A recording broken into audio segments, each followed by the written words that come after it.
यह लंदन में एक शांतिपूर्ण रात थी। 2 सितंबर 1666 को शहर सितारों की चादर के नीचे आराम कर रहा था जब आधी रात के बाद आपदा ने दस्तक दी। थॉमस फेरिनर की बेकरी में एक चिंगारी ने पुडिंग लेन में इतिहास की सबसे विनाशकारी आग में से एक को प्रज्वलित कर दिया। लंदन की भयानक आग बेकरी के अंदर चमकते अंगारे नियंत्रण से बाहर हो गए। लपटें लकड़ी की दीवारों को चाट रही थी, सूखी लकड़ियों को एक अनियंत्रित शिकारी की तरह खा रही थी। कुछ ही मिनटों में बेकरी जलकर राख हो गई। फेरिनर और उनके परिवार ने खिड़की के माध्यम से मुश्किल से बच निकले, लेकिन आग ने कोई दया नहीं दिखाई। तेज हवाओं ने लपटों को उन्माद में बदल दिया और कुछ ही घंटों में उन्होंने पड़ोसी घरों फिर पूरे रास्तों को अपनी चपेट में ले लिया। 1666 का लंदन संकीर्ण घुमावदार गलियों का शहर था, जिसमें लकड़ी की इमारतें सड़कों के ऊपर खतरनाक रूप से झुकी हुई थीं। ये संरचनाएं, जिनमें से कई जलरोधी बनाने के लिए तारकोल से लेपित थीं, एकदम सही ईंधन बन गईं। लोग डराने वाली लपटों और रात के आकाश को निगलते हुए नारंगी प्रकाश की आवाज से जाग उठे। घबराए हुए निवासियों ने अपने सामान को बचाने के लिए जो कुछ भी ले जा सकते थे उसे गाड़ियों में लाद दिया।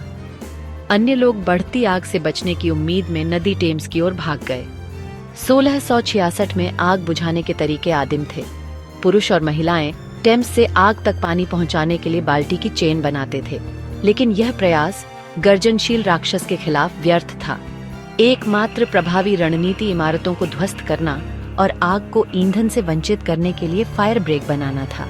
हालांकि अधिकारियों द्वारा निर्णय लेने में देरी, जो शाही स्वीकृति के बिना संकोच कर रहे थे, ने आग को बेकाबू होने की अनुमति दी। दूसरे दिन तक यहाँ तक कि सेंट पॉल कैथेड्रल जैसी विशाल इमारतें भी जल गईं। तीव्र गर्मी ने उसकी छत से सीसा पिघला दिया, जो सड़कों में नदियों की तरह बह निकला। परिणाम, जब आग 6 सितंबर को आखिरकार बुझ गई, तब विनाश अकल्पनीय था। 13,000 से अधिक घर नष्ट हो गए। 87 चर्च, जिनमें सेंट पॉल कैथेड्रल भी शामिल है, राख में बदल गए। हजारों लोग बेघर हो गए, अपने शहर की जली हुई सड़कों पर भटकते रहे। लेकिन इस त्रासदी से पुनर्निर्माण हुआ।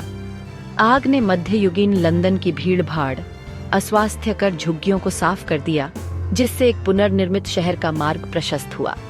सर क्रिस्टोफर व्रेन के अधीन लंदन फिर से उठ खड़ा हुआ, इस बार पत्थर और ईंट की इमारतों, चौड़ी सड़कों और सख्त अग्नि सुरक्षा नियमों के साथ। इसकी विरासत आज भी शहर की वास्तुकला और पुडिंग लेन के पास खड़ी महान आग के स्मारक में देखी जा सकती है।